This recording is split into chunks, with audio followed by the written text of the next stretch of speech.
तो noun case की जब हम बात कर रहे हैं तो यहाँ पे जो है ये टॉपिक आपके एग्जामिनेशन के पॉइंट ऑफ व्यू से, स्पीकिंग के पॉइंट ऑफ व्यू से हर तरह से बहुत इंपॉर्टेंट।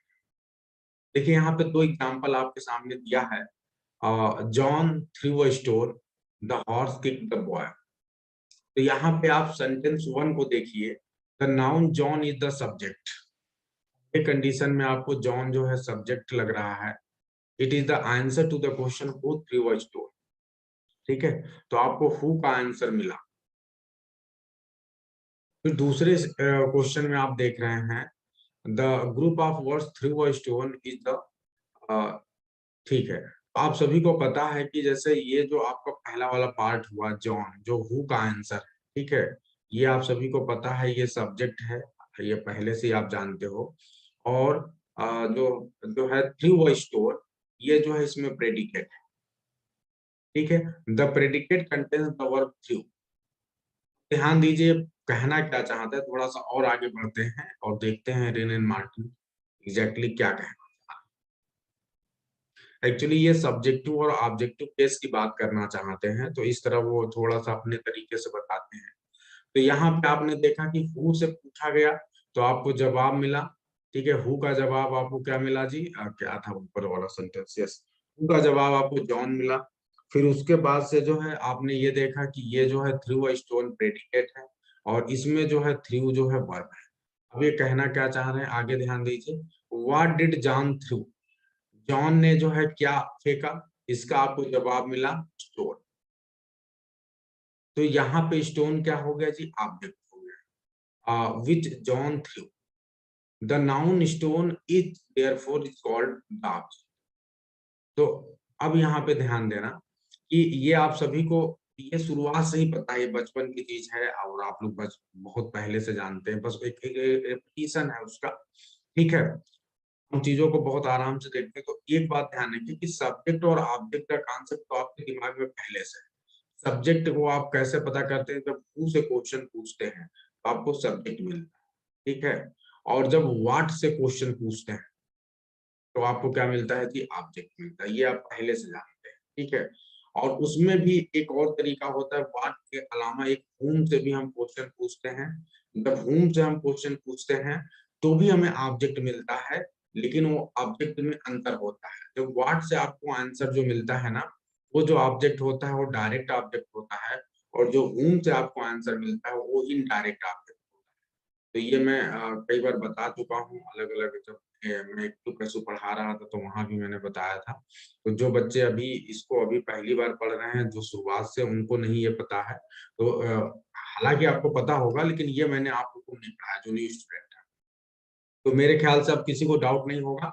सब्जेक्ट प्राप्त करने के लिए आपको हू से क्वेश्चन पूछता है, वर्ब से के पहले आप हू लगा दीजिए और फिर आप क्वेश्चन पूछिए तो आपको सब्जेक्ट पता चलेगा। व्हाट से पूछेंगे तो ऑब्जेक्ट पता चलेगा, व्हाट या whom से पूछेंगे तो, ठीक है। अब ध्यान दीजिए, अब सेंटेंस 2 में क्या पूछना चाह रहे हैं। In sentence 2 the noun horse is the subject, it is the answer to the question who. तो देखिए जब हु से क्वेश्चन पूछ रहे हैं तो वहां पे भी जो है, जो आंसर मिल रहा है हॉर्स, वो क्या हो गया, आपका सब्जेक्ट हो गया। The noun boy is the object, यहाँ पे जो है बॉय ऑब्जेक्ट है क्योंकि इसका जवाब आपको whom से मिला है। तो इस तरह आप देखिए हर तरह से आपके सामने आ गया। यहाँ पे ऑब्जेक्ट आपको जब मिला था तो व्हाट से क्वेश्चन पूछा गया था पहले वाले सेंटेंस में, दूसरे वाले सेंटेंस में whom से क्वेश्चन मिला, पूछा गया, तो फिर आपको ऑब्जेक्ट मिला। यानी अब आपके सामने सिचुएशन क्लियर है कि ऑब्जेक्ट प्राप्त करने के दो तरीके हैं। एक तरीका है व्हाट से क्वेश्चन पूछना और दूसरा तरीका है whom से क्वेश्चन पूछना। जब व्हाट से क्वेश्चन पूछोगे तो आपको डायरेक्ट ऑब्जेक्ट मिलेगा, जब whom से पूछोगे तो इनडायरेक्ट ऑब्जेक्ट मिलेगा। अभी एकदम बेसिक चीजों पे हम चल रहे हैं। अब यहाँ पे ये कहना क्या चाहते हैं, ये कहना ये चाहते हैं, अब रूल नंबर 59 में आप आ जाइए कि व्हेन अ नाउन और pronoun is used as the subject of a verb, it is said to be in nominative case. तो अब ये केस पे आना चाह रहे हैं, यानी जब आप क्वेश्चन हु से पूछते हैं और हु से पूछने के बाद आपको सब्जेक्ट के रूप में जो भी मिलता है वो नाउन भी हो सकता है और यहाँ तक कि प्रोनाउन भी हो सकता है। तो यहाँ पे जो भी सब्जेक्ट के रूप में मिलेगा उसे हम क्या बोलेंगे जी भैया, ये आपके सब्जेक्टिव केस में है। क्या है जी, सब्जेक्टिव केस में है। सब्जेक्टिव केस को हम नॉमिनेटिव केस भी बोलते हैं। तो ये अपने दिमाग में याद रखना कि नॉमिनेटिव केस या सब्जेक्टिव केस एक ही बात है, ठीक है। फिर दूसरी चीज क्या है कि व्हेन अ नाउन और pronoun is used as the object of a verb, जब इसे हम वर्ब के ऑब्जेक्ट के रूप में यूज करते हैं किसी नाउन या प्रोनाउन को, तो ऐसी कंडीशन में क्या होता है, it is said to be an objective और एक्कुसेटिव केस। तो ये दो चीजें एकदम आपको रट के रखना है। तो अब फिर से ध्यान दें, यहाँ पे जो हु का आंसर मिला था वो सब्जेक्ट था, वो नाउन या प्रोनाउन हो सकता है, और उस जगह पे जो भी होगा ये सब्जेक्टिव या नॉमिनेटिव केस कहा जाएगा, ठीक है। फिर उसके बाद से जो सेकेंड कंडीशन है, जब आपको व्हाट या whom का जो आंसर मिला, आप सभी को पता है वो ऑब्जेक्ट है, और इस केस को वहां पे जो नाउन या प्रोनाउन होगा उससे आप बोलोगे कि भैया ये ऑब्जेक्टिव केस में है, या फिर उसी को आप बोल सकते हो केस, ठीक है, एक्कुसेटिव केस। तो ये दो तो है, इसलिए घबराना नहीं है, दोनों तैयार रखना है, क्योंकि कई बार ऑब्जेक्टिव और सब्जेक्टिव तो बहुत आसान है। तो एग्जाम में जब आपसे पूछेगा कि इस वाले पर्टिकुलर सेंटेंस में ये बताइए कि एक्कुसेटिव केस में कौन है, ठीक है, कौन सा नाउन या प्रोनाउन एक्कुसेटिव केस में है, तो अब स्टूडेंट को तो ऑब्जेक्टिव पता है, एक्कुसेटिव पता ही नहीं है, वहां गड़बड़ हो जाता है। उसे ये पता है कि सब्जेक्टिव तो पता है, सब्जेक्ट नाम से पता चलता है, लेकिन नॉमिनेटिव पूछ देता है तो फिर वहां स्टूडेंट कंफ्यूज हो जाता है, ठीक है। तो ये बात एकदम से क्लियर रखना है कि एक्कुसेटिव या फिर ऑब्जेक्टिव, या फिर आप दूसरे नंबर पे क्या बोलोगे, नॉमिनेटिव या फिर सब्जेक्टिव। तो ये एकदम क्लियर रखना है कि ये इंटरचेंजेबल है, ठीक है, इसमें कोई दिक्कत नहीं होनी चाहिए। अभी नीरज, क्या हमारी आवाज आपको सुनाई दे रही है? क्या अन्य लोग बताएं भी, सबको मेरी आवाज क्लियर है कि नहीं है? ठीक है जी। यस। तो यस जी। तो बहुत अच्छा। अब ये एकदम छोटी बात है लेकिन मोटी बात है, तो ये ध्यान रखना है आप सभी को, ठीक है जी। अब देखो यहाँ पे साफ तौर पर रेनर मार्टिन फिर नोट करके बता रहे हैं कि अगर आपको नॉमिनेटिव प्राप्त करना है तो आपको क्या क्वेश्चन पूछना पड़ेगा, आपको हु से क्वेश्चन पड़ेगा। अच्छा, कई बार नॉमिनेटिव को व्हाट से भी क्वेश्चन पूछ के प्राप्त किया जाता है, हमेशा ऐसा नहीं कि केवल हु से ही पूछा जाता है। तो इसीलिए नॉमिनेटिव के लिए हु व्हाट से तो आप पूछिए ही, लेकिन अपने दिमाग में एक बात याद रखिए कि भैया जो काम करेगा, जो मेन होगा, वही आपका जो है सब्जेक्ट होगा। भाई सेंटेंस में, किसी भी सेंटेंस में जो काम करता है, जो करता होता है, वही आपका सब्जेक्ट होता है। अब कई बार हु से नहीं मिलता है तो व्हाट से पूछना पड़ता है, कई सेंटेंसेस ऐसे होते हैं। अब तो ये बात अपने दिमाग में यही याद रखना है, और आप लोग को एक स्ट्रक्चर भी तो मालूम है, जो सेंटेंस का स्ट्रक्चर होता है उसमें आपको पता है सब्जेक्ट होता है, हेल्पिंग वर्ब होता है, मेन वर्ब होता है। तो आपको पता है कि अगर वो क्वेश्चन, अगर कोई सेंटेंस में अलग प्रकार से इन्वर्जन का प्रयोग नहीं हुआ है, या सेंटेंस क्वेश्चन में नहीं है, तो सीधी सी बात है सब्जेक्ट तो वर्ब के पहले ही आता है। तो ये भी एक तरीका है पहचानने का, जो आप जानते हैं। कई बार मतलब इन्वर्जन जब होता है तब हमारे सामने धोखा होता है, अदरवाइज इन्वर्जन ना हो तो कोई दिक्कत नहीं, हम बहुत आसानी से सब्जेक्ट को पहचान जाते हैं।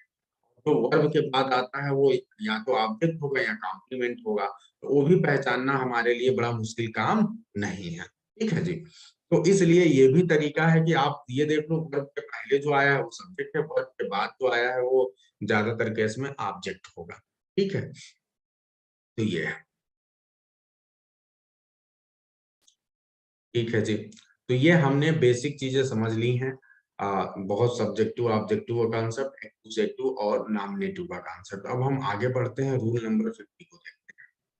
रूल नंबर 50 क्या बोलता है जी, a noun which comes after a preposition is also said to be in exclusive case. ये भी ध्यान देना, ऐसा नहीं है कि हमेशा वर्ब के बाद ही आएगा तो एक्सक्लूसिव केस में होगा, प्रीपोजिशन का भी ऑब्जेक्ट होता है, ये भी ध्यान देना है, ठीक है।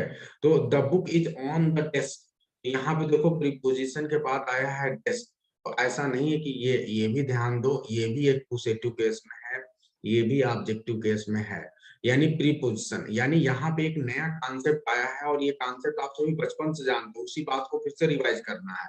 आप सभी लोग पढ़ते हो ना रूल में एक रूल आप लोग पढ़ते हो कि प्रीपोजिशन के बाद हमेशा जो ऑब्जेक्ट होता है, जो प्रोनाउन होता है, वो हमेशा ऑब्जेक्टिव केस में आता है।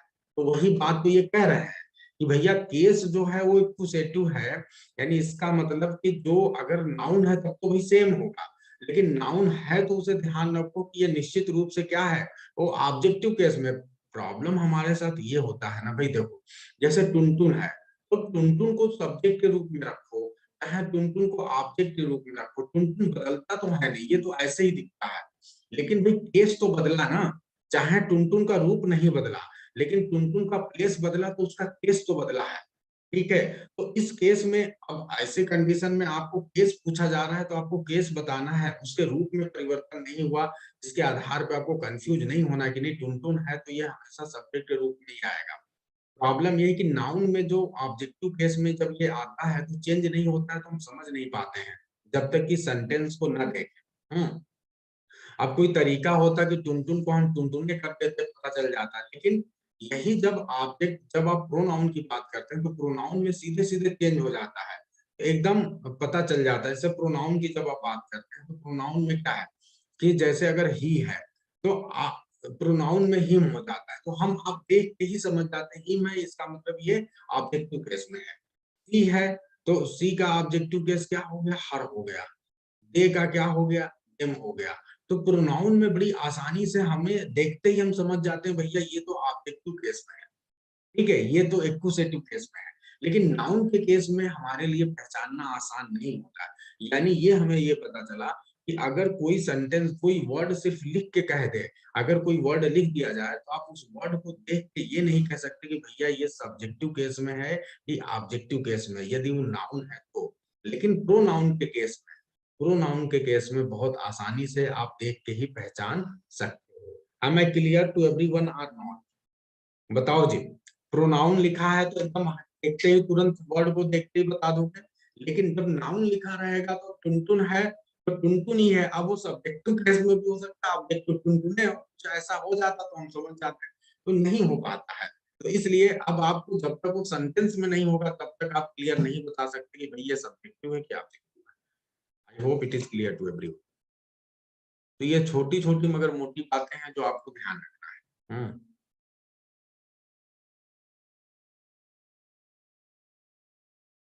चलो जी, अब और देखते हैं, रूल नंबर 51 पे आ जाते हैं। भई आज अपने कोचिंग में एक और न्यू स्टूडेंट आई हैं, आप सभी इनका स्वागत करें। संभवतः नीरज नाम है, मुझे मैम ने अभी थोड़ी देर पहले बताया था। तो नीरज जी आपका जो है कोचिंग में स्वागत है। Target with SK sir family में। यहाँ सभी लोग बहुत ही कोऑपरेटिव हैं। आपको हर किसी से सीखने और जानने को मिलेगा, और निश्चित रूप से आप भी लोगों को बहुत कुछ सिखाएँगे। तो ये चल रहा, हमारा फैमिली एक परिवार की तरह है और ये चलता रहेगा। आप अच्छे से जो है चीज़ों को सीखिए, कोई दिक्कत समस्या है तो ग्रुप में शेयर करिए, और बाकी तो हम लोग हैं। तो चलिए, रूल नंबर 51 में आते हैं और यहाँ देखते हैं जी। यहाँ क्या है, हरी ब्रोक द विंडो। यहाँ ध्यान दें, हरी ब्रोक द विंडो। दूसरा क्या है, द विंडो वाज ब्रोकन। ये देखो, यानी ये हर तरह से आपके सामने सिचुएशन लाके बहुत सी बातें क्लियर करना चाहते हैं। अगर आप पहले सेंटेंस में देखें तो पहले सेंटेंस में जो आपका विंडो है वो है ऑब्जेक्ट, और दूसरे सेंटेंस पे विंडो हो गया सब्जेक्ट। ये भी कहानी। तो यहाँ क्या आप देख रहे हैं कि it will be seen that the nouns in English have the same form. जो मैंने अभी आपको थोड़ी देर पहले बताया वही बात ये एग्जांपल के थ्रू बता रहे हैं कि भाई अगर आप देखो ये एक एग्जांपल है, मीनिंग एक ही जैसा है, लेकिन अलग-अलग स्ट्रक्चर में वही वर्ड जो है कहीं ऑब्जेक्ट बन जाता है और दूसरे जगह पे वही सब्जेक्ट बन जाता है। यानी ऑब्जेक्टिव सब्जेक्टिव केस में। तो वही ये कह रहे हैं कि जो नाउन होता है उनका तो फॉर्म सेम ही होता है। इसलिए चाहे आप नॉमिनेटिव में ले जाओ, चाहे एक्कुसेटिव में ले जाओ, कोई फ़र्क नहीं पड़ने वाला है। ठीक है जी? Nominative generally comes before the verb, और ये तरीका क्या होता है, इसमें वर्ब से पहले जो आएगा नॉमिनेटिव हो जाएगा, एंड आफ्टर, ठीक है, एंड एक्कुसेटिव आफ्टर द वर्ब, और वर्ब के बाद आता है तो एक्कुसेटिव हो जाता है। तो पहचानने का तरीका है। अभी आप सभी को याद हो गया ना भाई, एक्कुसेटिव का मतलब ऑब्जेक्टिव केस, याद हुआ कि नहीं सभी? नॉमिनेटिव का मतलब सब्जेक्टिव केस, क्योंकि ऑब्जेक्टिव सब्जेक्टिव हम सभी को रटना रहता है, नॉमिनेटिव एक्सेप्टिव में कंफ्यूज रहते हैं, इसी को रट लो, इसको एकदम दिल से रट लो, मन से रट लो। तो hence they are distinguish by the order of words. तो एक तो तरीका था कि आप देख लो कि भाई क्वेश्चन पूछ के देख लो कि, और ये समझ के देख लो, जैसे हमारे सामने सब्जेक्ट का नियम क्या होता है, सब्जेक्ट के बारे में हम क्या बोलते हैं कि who is the doer of the action, जो एक्शन को करता है वो सब्जेक्ट कहलाता है। ऑब्जेक्ट के लिए क्या नियम है जी, who is the receiver of the action, जो एक्शन को रिसीव करता है। तो एक तो ये भी तरीका होता है कि इससे पहचान लो, डेफिनेशन से पहचान लो कि भाई कौन उसमें आपको दिख रहा है कि कौन एक्शन कर रहा है और किसके ऊपर एक्शन हो रहा है, ये चीजें हैं। तो एक ये तरीका है। दूसरा तरीका ये है कि आपने हु से क्वेश्चन पूछ लिया, हु या हु व्हाट हुम से क्वेश्चन पूछ के सब्जेक्ट ऑब्जेक्ट पहचान में हो।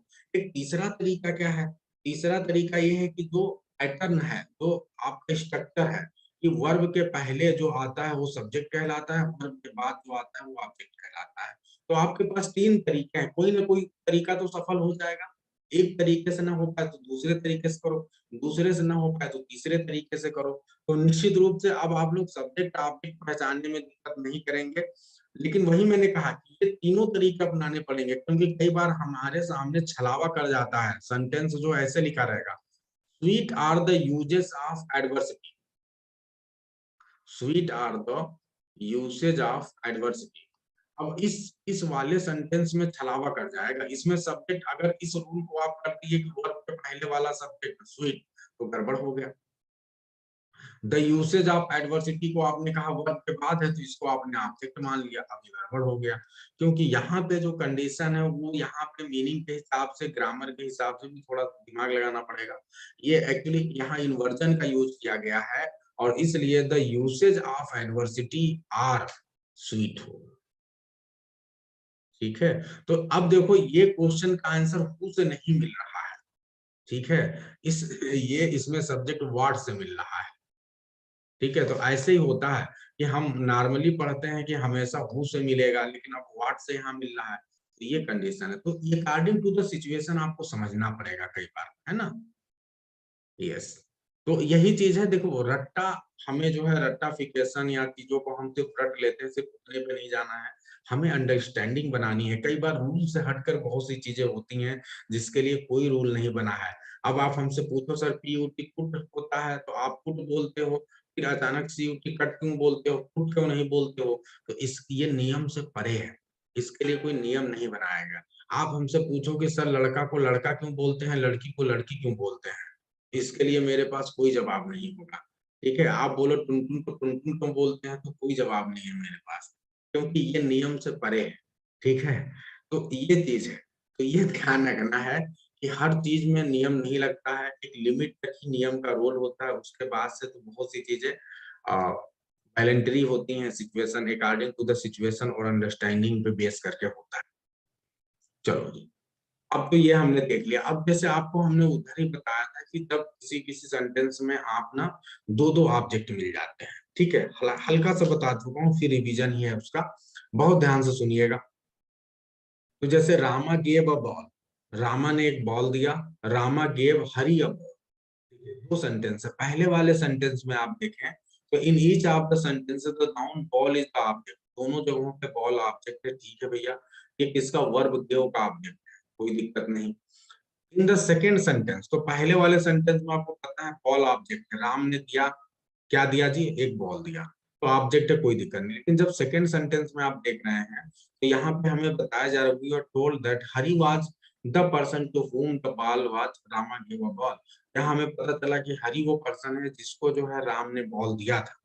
तो ये जो हरी बीच में आ गया ना, इसी को इनडायरेक्ट ऑब्जेक्ट बोलते हैं, ये वर्ब का इनडायरेक्ट ऑब्जेक्ट। ठीक है, तो अब जो नाउन बॉल है वो ऑर्डिनरी ऑब्जेक्ट है और इसको डायरेक्ट ऑब्जेक्ट बोलते हैं। ठीक है, तो इस तरह आपको ये पता चला कि एक सेंटेंस में दो प्रकार के ऑब्जेक्ट हो सकते हैं, एक ही सेंटेंस में डायरेक्ट और इनडायरेक्ट दोनों प्रकार के हो सकते हैं।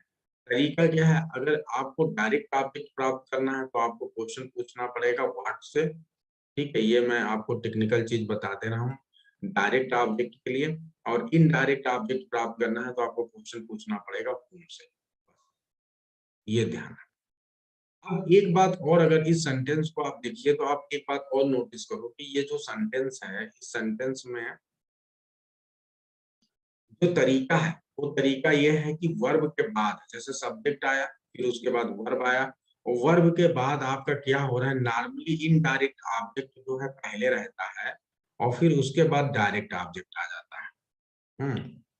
तो ये ध्यान दो। तो इनडायरेक्ट जो है, यस, इनडायरेक्ट ऑब्जेक्ट को डेटिंग केस बोलते हैं, ठीक है जी। तो अब ध्यान दो कि जो इनडायरेक्ट ऑब्जेक्ट वो पहले होता है, फिर डायरेक्ट ऑब्जेक्ट बाद में होता है, नॉर्मली ये सिचुएशन होती है। लेकिन ऐसा नहीं है कि आपकी मजबूरी है कि हमेशा आप इनडायरेक्ट ऑब्जेक्ट को पहले ही रखो। देखो, मैं फिर बोल रहा हूँ कि ये कुछ चीजें रिवीजन होंगी उन बच्चों के लिए जो पहले इन्हें पढ़ चुके हैं, लेकिन अब हम लेक्चर को शुरू से पढ़ा रहे हैं, तो जो जो टॉपिक आपको मिलेगा वो सब पढ़ाया जाएगा, ताकि जो नए स्टूडेंट हैं उनको किसी प्रकार से कहीं से दिक्कत ना हो। तो पुराने स्टूडेंट को ऐसे सिचुएशन पे पेशेंस रखना पड़ेगा और उस चीज को और अच्छे से समझने की कोशिश करनी है, ठीक है। तो अब ध्यान देंगे यहाँ पे कि एक तो आपने देखा कि नॉर्मली ये स्ट्रक्चर होता है। दूसरा क्या है कि अगर आपकी इच्छा नहीं है कि आप डायरेक्ट इनडायरेक्ट ऑब्जेक्ट को पहले रखो, आपको मन कर रहा नहीं आप डायरेक्ट वाले को पहले रखोगे, अगर यही सेंटेंस है, आप इसको में क्या करना चाह रहे हैं कि इनडायरेक्ट वाला यानी हरी को बाद में लाना चाहते हैं और बाल को पहले रखना चाहते हैं, तो क्या आप सेंटेंस को ऐसे बना सकते हैं, सब्जेक्ट, वर्ब, डायरेक्ट ऑब्जेक्ट और फिर इनडायरेक्ट ऑब्जेक्ट। तो ध्यान दीजिए कि ऐसे नहीं बना सकते, आपको बीच में एक प्रीपोजिशन लगाना पड़ेगा।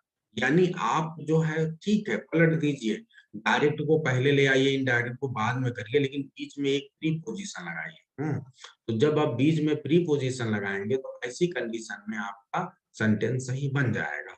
अब प्रीपोजिशन को अपने आवश्यकता अनुसार सिचुएशन के हिसाब से आपको यूज करना है। जैसे Rama gave Hari a ball, तो यहाँ क्या हो जाएगा, रामा गेव अ बॉल किसको जी, हरी को, तो to Hari, Rama gave a ball to Hari. तो ये आपको ध्यान रखना बिल्कुल सही है। आप तीनों लोग नंदिनी, चंचल, नंदिनी और नीतू, दीपाली और स्मिता, आप सभी एकदम सही बता रहे हैं। आरती गुप्ता, तो एकदम सही आप लोग जा रहे हो, बहुत अच्छा समझ रहे हो।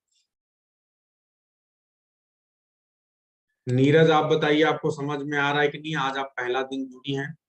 अब देखिए आपके सामने कई सेंटेंस हैं यहाँ पे, और सारे सेंटेंस के यहाँ देखिए पहले में आप देखोगे जो पहला स्ट्रक्चर आपके सामने है, इस पहले वाले स्ट्रक्चर में आप देखेंगे कि पहले इनडायरेक्ट ऑब्जेक्ट है और फिर उसके बाद से जो है इनडायरेक्ट ऑब्जेक्ट, फिर डायरेक्ट ऑब्जेक्ट। जो दूसरा वाला आपका पार्ट है इसमें आप देखेंगे कि पहले डायरेक्ट ऑब्जेक्ट है फिर इनडायरेक्ट ऑब्जेक्ट।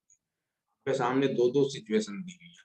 तो अब यहाँ पे ध्यान दे कैसे हुआ, जैसे पहला तो आपने देख लिया, दूसरा देखें, will you do me a favour, क्या आप मुझे एक फेवर करोगे। तो यहाँ पे इनडायरेक्ट है मी और फेवर है ऑब्जेक्ट, डायरेक्ट ऑब्जेक्ट। तो अब इसको क्या होगा, will you do a favour to me, तो डायरेक्ट पहले आ गया, अब इनडायरेक्ट बाद में आ गया।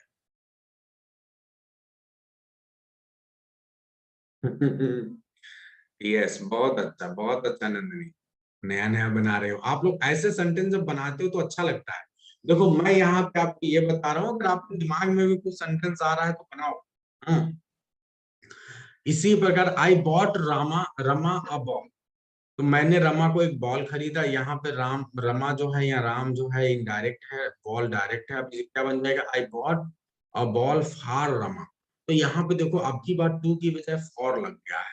तो यही बात है, ध्यान देना, हर जगह टू नहीं, मतलब ज्यादातर केस में टू, फिर टू के बाद दूसरा केस आता है फॉर, यही दोनों ज्यादातर यूज होते हैं। इसी प्रकार से देखिए, fetch the boy a book, ठीक है, लड़के को एक बुक दो, है, तो इसका मतलब fetch the book for the boy, यानी लड़के के लिए बुक की व्यवस्था करो। तो दूसरे केस में अब क्या हो गया, बुक को पहले ला दिया, फॉर को बाद, बॉय को बाद में, तो फॉर बीच में आ गया। She made Ruth a new dress, ठीक है, उसने र्यूथ के लिए एक नया ड्रेस बनाया, तो she made a new dress for Ruth, बहुत अच्छा। तो ऐसे देखिए बहुत बढ़िया है, get me a taxi, get a taxi for me. तो ये बहुत ही शानदार है। और निश्चित रूप से जो है कई बार हम टू और ऑफ के यूज में कंफ्यूज हो जाते हैं, टू और फार के यूज में, लेकिन ये यहाँ पे ढेर सारे एग्जाम्पल है, अकॉर्डिंग टू द सिचुएशन आप समझ सकते हैं। इसमें बिल्कुल भी चंचल परेशान नहीं होना है। तो वो फार में क्या होता है, जब फार की सिचुएशन वहां होती है जब कोई चीज आपके लिए खरीदा जाए या आपके लिए किया जाए वो चीज, ठीक है, तो उस सिचुएशन में जो है आप फार का यूज करते हैं। सेंटेंस को पढ़ने से क्लियरली पता चल जाता है। तो ये बस थोड़ा सा ध्यान देना है, उसमें कोई बहुत दिक्कत की बात। मेरे ख्याल से पर्याप्त सेंटेंस हो गए हैं, है ना? 6 सेंटेंसेस हैं। आप लोग अपनी तरफ से कुछ और सेंटेंस बनाइए, अगर आप लोग को लग रहा है, मेरे ख्याल से कोई दिक्कत नहीं है, आप करोगे तो एकदम अच्छे से हो जाएगा। हाँ, इसमें यहाँ पे कोई इशू नहीं है मेरे ख्याल से।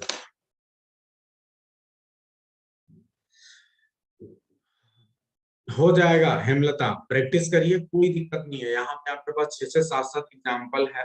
हम्म देखो नंदिनी आज कई सेंटेंस बना चुकी हैं, और लोग भी सेंटेंस बनाइए, अपना कुछ दिमाग लगाइए आप लोग।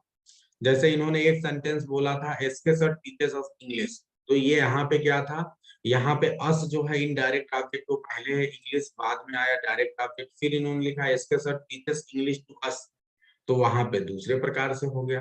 हम्म फिर इन्होंने अभी एक और लिखा, give a pen to me, ठीक है, तो अब ये हो गया give a pen, give me a pen, ये भी सही है जी।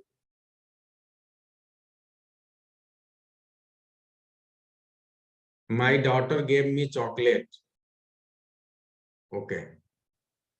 आई made a yummy dish for my daughter, Henchard brought a peacock for Elizabeth।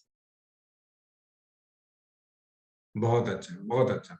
देखो अब यहाँ पे एकदम, आई bought a new car for my daughter, ठीक है, फॉर के यूसेज लग रहा है लोग बता रहे हैं। रिया गिव मी अ प्रेजेंट, अच्छा Hemlata, my daughter bought a car to me नहीं, कार फॉर मी, ठीक है।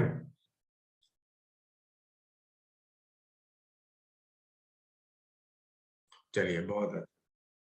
तो अच्छा, सी बेक्ड स्केल फार्म, बहुत अच्छा कंचन जी। तो समझ में आ रहा है सभी को?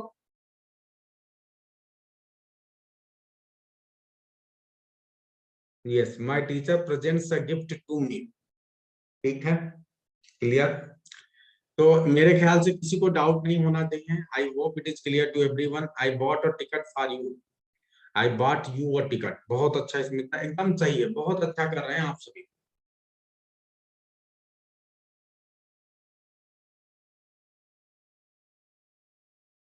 आई gave him a book to read, Radha prefer a pen to me. अच्छा, चलिए बहुत अच्छे अच्छे एग्जाम्पल आप लोग ला रहे हैं, बहुत ही शानदार। आगे बढ़ते हैं और नए टॉपिक, नए रूल्स को देखते हैं जी। तो ये बेसिक चीजें हैं, आप लोग जानते हो पहले से बहुत सी चीजें। अब आगे बढ़ते हैं और देखते हैं और दूसरे केसेस को देखते हैं।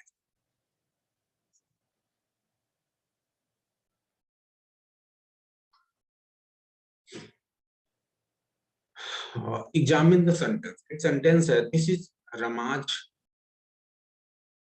अम्ब्रेला, यह जो है राम का अम्ब्रेला है। यहाँ पे ध्यान दो, रमास अम्ब्रेला या राम्स बोल लो भाई, राम्स अम्ब्रेला, तो यहाँ क्या हो गया, the umbrella belonging to Ram, Ram. यानी आपको यहाँ पे एपॉस्ट्रोफी का यूज बताया जा रहा है कि अगर एपॉस्ट्रोफी लगा है, इसका मतलब वो चीज जो है उस चीज से बिलोंग करेगी, जिसमें मतलब अगर एपॉस्ट्रोफी लगा हुआ है किसी चीज के बाद, तो इसका मतलब जो उसके बाद में एपॉस्ट्रोफी के बाद आने वाला नाउन है, वो एपॉस्ट्रोफी के पहले आने वाले नाउन से बिलोंग करता है, ठीक है, उसके पोजीशन को दिखाता है।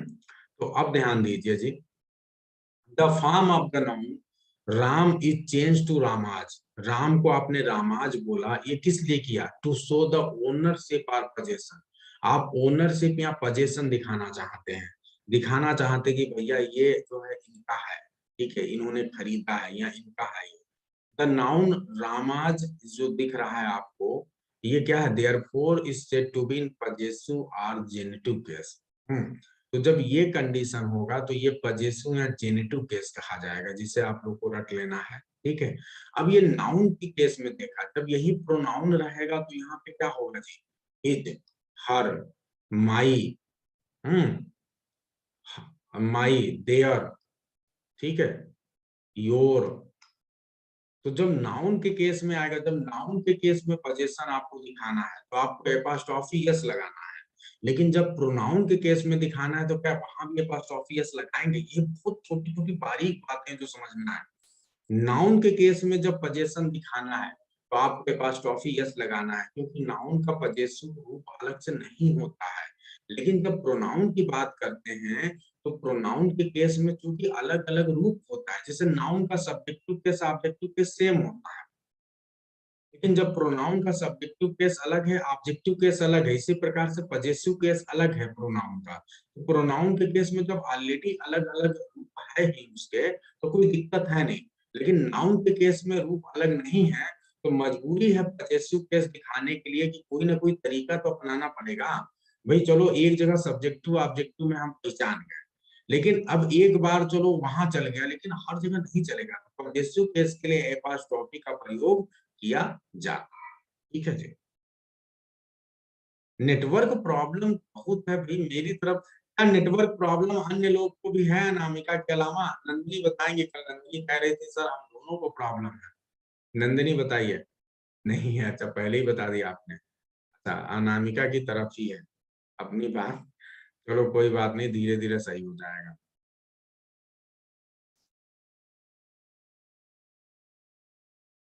अच्छा दिव्या की तरफ भी है।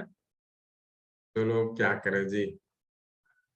54 नंबर रूल पे आते हैं जी।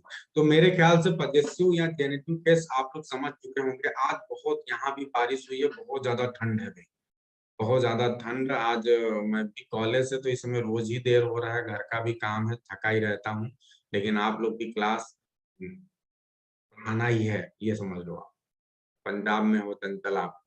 चलो ठीक है, पंजाब में यहाँ भी बारिश हो रही है, पंजाब में भी हो रही है। चलो अच्छा। प्रीति तो हमारे ही पास है, तो यहाँ तो ये वही बताएंगे जो मैं बता रहा हूँ। अच्छा पूरा दिन भर बारिश होगा नंदनी। चलो जी। तो पजेसिव केस जो है, पजेसिव केस जो है does not always denote possession. ठीक है।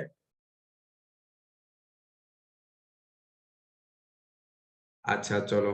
पजेसिव केस जो है ये हमेशा पजेशन को नहीं दिखाता है। एक नई और भी चीजें हैं, और भी चीजें ध्यान दीजिए। पजेसिव केस हमेशा पजेशन नहीं दिखाता है। It is use to denote authorship, origin, kind, it is. ठीक है। ये हमेशा सिर्फ पोजीशन दिखाने के लिए नहीं आता है। ये जो है कई बार ऑथरशिप, ओरिजिन, काइंड, ये सब चीजों को भी दिखाने के लिए आता है। एग्जैक्ट पोजीशन का मतलब क्या? पोजीशन का मतलब वो चीज आपने खरीदी है। अब कुछ ऐसी चीजें हैं जो एग्जैक्टली पोजीशन नहीं होगा, उससे मिलता जुलता है, जैसे ऑथरशिप हो गया, ओरिजिन हो गया, काइंड हो गया। तो ये भी ध्यान देना है। जैसे आपने कहा शेक्सपियर्स प्ले, तो शेक्सपियर्स प्लेस का मतलब क्या हुआ? इसका मतलब ये नहीं हुआ कि वो पजेशन, यहाँ पे एग्जैक्ट मतलब ये हुआ कि plays written by William Shakespeare. तो यानी ये वाली भी कंडीशन है कि ऑथरशिप यहाँ दिखा रहा है। दूसरा कंडीशन, अब मदर्स लव, तो यहाँ पे मदर के लव की बात हो रही है, तो किस लव का प्रकार हो रहा है कि किस प्रकार का लव है, अधिकार की बात नहीं हो रही। ठीक है। तो ये भी हो गया जी काइंड, कि ये मदर के द्वारा जो है किया गया लव है। प्रेसिडेंट्स स्पीच, ठीक है।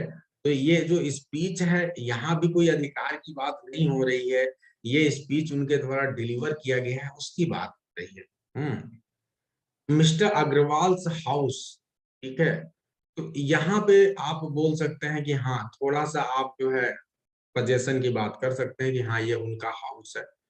या ये भी कई बार हो सकता है, जरूरी नहीं ये उसमें रहते हो, ठीक है, रेंट पे रहते हो, वो सिचुएशन भी हो सकती है। फिलहाल यहाँ पोजेशन की बात चलेगी, मतलब सारी चीजें आ रही हैं, ऑथरशिप, पोजेशन, काइंड, हर चीज, ओनरशिप। अशोक स्कूल, अब बताओ अशोक का स्कूल है तो क्या अशोक ने खरीद लिया स्कूल को?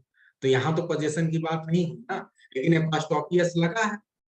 तो ये हमेशा गलतफहमी में मत रहना भाई कि पजेसिव केस मतलब आप एपोस्ट्रोफी एस लग गया तो इसका मतलब वो पजेशन हो गया, ओनरशिप हो गया। नो, ऐसा नहीं होगा हमेशा। अब जैसे अशोक स्कूल हो गया, तो यहाँ पे अशोक ने स्कूल को खरीदा नहीं है, पढ़ने जाता है वहां पे, तो मीनिंग कुछ और है। ठीक है, तो इसीलिए ईटीसी लिखा है, हर जगह नियम मत खोजो कि सर ये तो आपका सिर्फ ओरिजिन काइंड नहीं आ रहा है। तो ईटीसी मतलब और भी चीजें आ सकती है, छोटी-छोटी मगर मोटी बातें हैं। हाँ, बहुत अच्छा आ जाता है। चिल्ड्रंस प्लेग्राउंड, अब बताओ एक प्लेग्राउंड में बच्चे खेल रहे हैं, तो बच्चे खेल रहे हैं तो क्या उनका पोजेशन हो गया, उन्होंने खरीद लिया उस प्लेग्राउंड को? नहीं भैया, खेलने गए हुए हैं। ठीक है, तो ये हो गया, यानी उनके लिए बनाया गया है, पोजेशन नहीं है उनका वो। और वीक्स हॉलीडे, अब जो है हफ्ते भर का जो है हॉलीडे, हैं, तो ये क्या हफ्ते भर जो हफ्ता भर है इसने हॉलीडे को खरीद लिया है? नहीं, मतलब ऐसा हॉलीडे जो हफ्ते भर चलता है। तो हाँ, ऐसा कैसे हो गया? स्क्रीन तो मेरी तरफ से शो हो रहा होगा भाई, ऐसा नहीं होना चाहिए। हाँ, तो उम्मीद है कि सबको पजेशन केस वाली बात समझ में आ रही होगी, है ना, अच्छे से, कि पजेशन केस जो है, पजेसिव जो है, जो हम बोलते हैं नॉर्मली जेनेटिव केस, वो हमेशा सिर्फ पजेशन की बात नहीं करता, और भी चीजें हो सकती हैं एज पर सिचुएशन। अब हम देखेंगे कि भाई कैसे जो है पजेसिव केस हम बनाते हैं। ठीक है, पजेसिव केस बहुत, पजेसिव केस ही अपने आप में एक बहुत ही बड़ा और इम्पोर्टेंट टॉपिक है। तो इसलिए पजेसिव केस को बहुत ध्यान से समझिए आप लोग, आपके एग्जाम में आ सकता है। ही है। अब ध्यान दें, जैसे जब आप पजेसिव केस का फॉर्मेशन करते हैं, तो सबसे पहला ही रूल देखें कि when the noun is singular the possessive case is formally formed by adding s to the noun. जब नाउन आपका सिंगुलर है तो पजेसिव केस कैसे बनाते हैं? उसमें एपॉस्ट्रोफी एस लगा तो आराम से बन गया। तो सिंगुलर में तो कोई समस्या ही नहीं है। लेकिन लेकिन एक बात ध्यान दीजिए कि एक प्रॉब्लम है। कभी कभी क्या होता है कि ऐसी जगहों पे इस लेटर को ओमिट कर देते हैं, हम छोड़ देते हैं, जहां पे too many hissing sound would come together, यानी आपको हिसिंग साउंड मतलब सौ की साउंड बहुत ज्यादा आती है, और ऐसे कंडीशन में आपको दोबारा फिर एस लगाने की जरूरत नहीं है। जैसे आपने बोला कॉन्सियंस से, तो यहाँ पे ऑलरेडी सौ साउंड जो है कई बार आ रहा है कॉन्सियंस से। ठीक है, तो कॉन्सियंस ऑलरेडी जो है यहाँ स की साउंड आ रही है, तो आपको यहाँ पे एपॉस्ट्रोफी के बाद एस लगाने की जरूरत नहीं है। इसी प्रकार से फॉर गुडनेस से, तो ऑलरेडी स आ गया है ना, तो यहाँ भी जरूरत नहीं है। फॉर जस्टिस से, फॉर जीसस से, फॉर मोजेस से, तो यहाँ पे स साउंड उसके आने से पहले ही दो तीन बार आ गया। तो ये वैसे आप लोग रट ही लीजिए, ये वाले ही पॉपुलर हैं जो बार बार आपके एग्जाम में आते हैं। ऐसे अगर ऐसी कंडीशन में आपको जो है एपॉस्ट्रोफी यस नहीं लगाना है, सिर्फ एपॉस्ट्रोफी लगा के छोड़ देना है। ठीक है, एक तो ये सिचुएशन हुआ। अच्छा, एक दूसरा सिचुएशन और है। अभी मैंने एक चीज फिर आपको भूलिएगा, मैं बार बार बता रहा हूं कि जरूरी नहीं कि एस साउंड ही लास्ट में आए, एस लेटर ही लास्ट में आए। बिना लेटर के भी एस की साउंड आ सकती है, बस ये एस साउंड यदि बार बार आ रहा है विदाउट लेटर के, तब भी ऐसी कंडीशन में आपको एपॉस्ट्रोफी के बाद एस नहीं लगाना है। जैसे यहाँ देखो कॉन्सियंस और जस्टिस, इन दोनों में आप देखो तो एस नहीं आया है तो सी, लेकिन साउंड है एस का।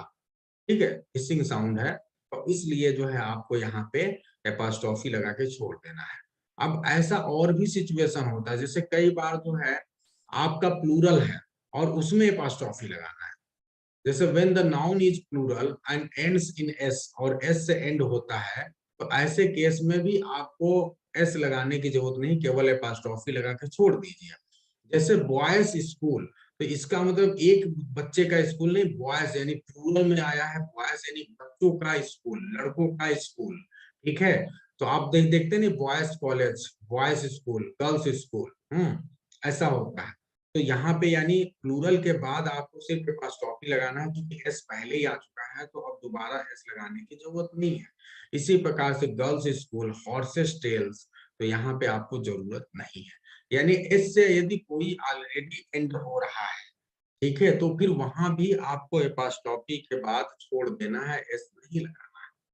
लेकिन कुछ प्लूरल ऐसे होते हैं, जैसे ज्यादातर तो प्लूरल ऐसे होते हैं जहां एस लास्ट में आता है, लेकिन कुछ प्लूरल ऐसे होते हैं जहां पे एस लगाने से प्लूरल नहीं बनता, अंदर के वावेल चेंज हो जाते हैं। जैसे जैसे मैन है तो मैन का प्लूरल क्या हो जाता है, मेन हो जाता है। तो यहाँ पे बीच का वावल चेंज होकर प्लूरल बना है। तो ऐसे केस में जो है आपको जब अधिकार दिखाना है, पोजीशन दिखाना है, तो फिर आपको एपॉस्ट्रोफी के बाद पूरा पूरा एस लिखना पड़ेगा, क्योंकि चाहे प्लूरल है लेकिन एस साउंड नहीं आ रहा है, और जब एस साउंड नहीं आएगा तो आपको लगाना ही पड़ेगा। इसी प्रकार चिल्ड्रन के बाद आपको एपॉस्ट्रोफी एस लगाना पड़ेगा। तो आई होप क्लियर है। जैसे ज्यादातर प्लूरल में जहाँ पे एस लास्ट में आ ही रहा है वहां फिर एपॉस्ट्रोफी लगा के छोड़ दो। लेकिन अगर ऐसा प्लूरल है जहाँ पे एस नहीं आ रहा है, तो ऐसी कंडीशन में आप एपॉस्ट्रोफी के साथ साथ एस भी लगाएं। इतना सभी को क्लियर हो रहा है जी, एकदम 100%। आगे बढ़िए जी। Rule number 57। Yes, yes. आपसे मैं बोलूं टीचर्स डे, अगर मैं आपसे बोलूं टीचर्स डे, टीचर्स डे, तो आप सही तरीका यही है, टीचर्स डे यानी आप एस लगाएं और फिर उसके बाद सिर्फ एपॉस्ट्रोफी लगाएं और डी ए वाई लगा। ठीक है, तो ये टीचर्स डे का ये तरीका, ठीक है। When a noun or a title consist of several word, जब कोई नाउन या टाइटल एक से ज्यादा वर्ड कंसिस्ट करे, उसमें एक से ज्यादा वर्ड हो, तो जो पजेसिव साइन होता है वो हमेशा जो है लास्ट वाले वर्ड को ही अटैच करते हैं।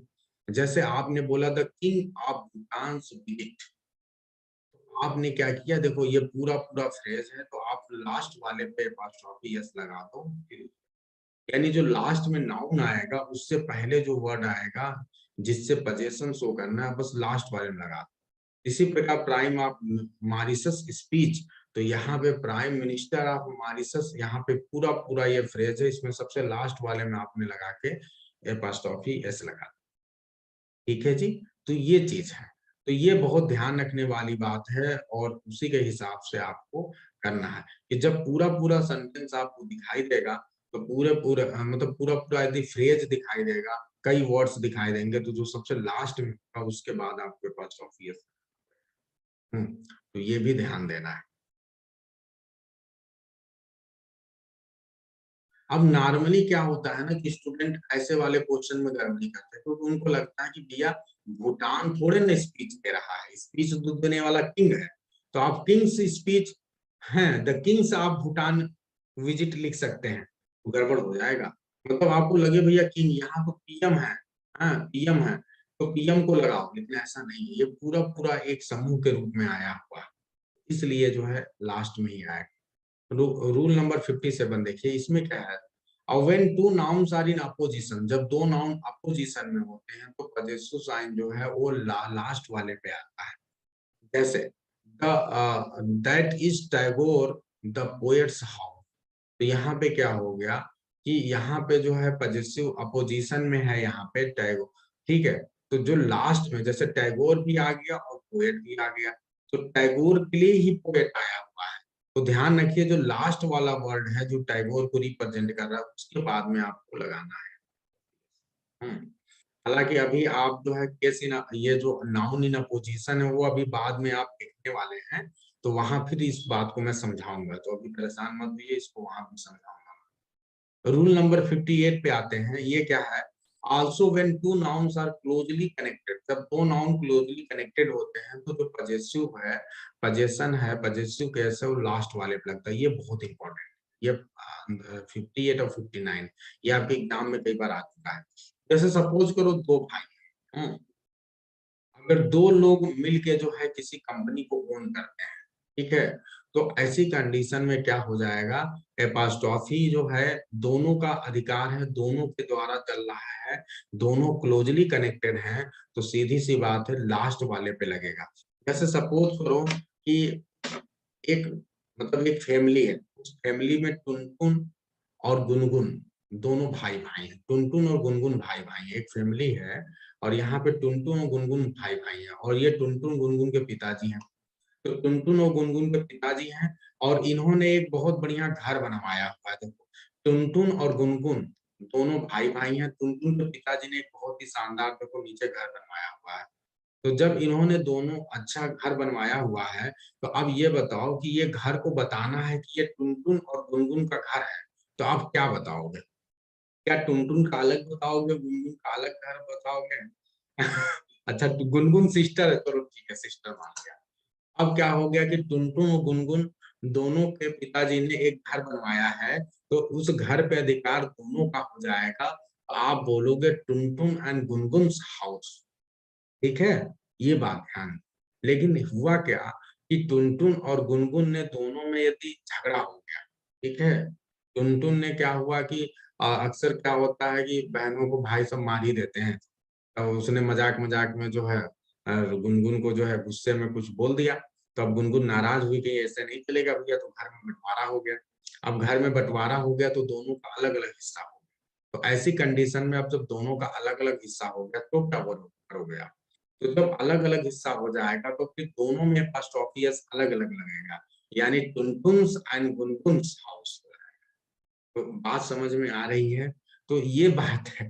तो यदि दो लोग जब तक एक में है, ज्वाइंट है, बहुत ज्यादा क्लोजली रिलेटेड है, दोनों का मिल के अधिकार रहा है, तो ऐसी कंडीशन में भैया क्या हो जाएगा, ये पास ऑफियस एक जगह लगेगा।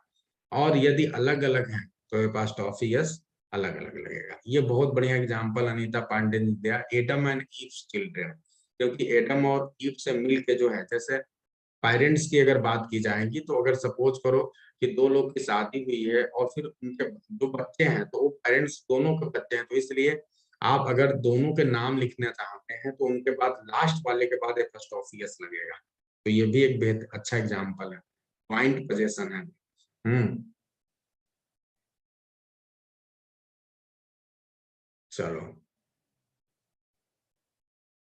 हाँ बिल्कुल। तो उम्मीद है कि सबको बहुत बढ़िया समझ में आ रहा होगा। हाँ। अब आज जो है इतने पे रोकते हैं हम, के सारे एग्जाम्पल्स मैंने आप सभी को बता दिए। दूसरा वाला भी एग्जाम्पल ऐसे ही करके है कि जैसे कई नॉवेल्स पढ़े हुए हैं और हम अगर ये कहें कि उसमें दो राइटर का नाम है राजा राव एंड आर के नारायण, तो दोनों का अलग अलग फर्स्ट ऑफिस लगेगा क्योंकि दोनों ने मिलकर कोई नॉवेल लिखा ही नहीं। तो ये है। कई बार क्या होता है, दो लोग मिलके कोई बुक लिखते हैं, तो ऐसी केस में भाई आप लास्ट वाले के बाद फर्स्ट ऑफिस लगाइए, ठीक है। तो ये है। जैसे सपोज करो कि टुनटुन गुनगुन एक घर में रहते हैं, तो इन्होंने प्लान बनाया कि आज जो है हार्टिका जब आएगी तो हार्टिका को हमें बेवकूफ बनाना है। तो अब ये बताओ टुनटुन और गुनगुन का प्लान, इसका आपको इंग्लिश ट्रांसलेशन क्या बनाओगे आप? हम्म। तो दोनों ने मिलके प्लान बनाया है कि हम जब हार्टिका आएगी तो उसको बेवकूफ बनाएंगे। ठीक है, कोई प्लान सोच रखा होगा। ठीक है। तो ऐसी कंडीशन में क्या हो जाएगा, टुनटुन एंड गुनगुन प्लान्स एक साथ आएगा लास्ट में। ठीक है जी। तो ये होगा जी। बहुत अच्छा। बहुत अच्छा। चलो जी। तो आज की क्लास यहीं पे एंड करते हैं। मिलते हैं अगली क्लास में, और देखते हैं कि केस में और आगे क्या चल रहा है। ठीक है जी। कोई बात नहीं गुलाब जी, धीरे धीरे ठीक है, मैनेज करिए, टाइमली हो जाएगा। ठीक है जी। तो आज की क्लास यहीं पे एंड करते हैं और मिलते हैं कल अगली क्लास, देखते हैं क्या होता है जी। Good night to everyone.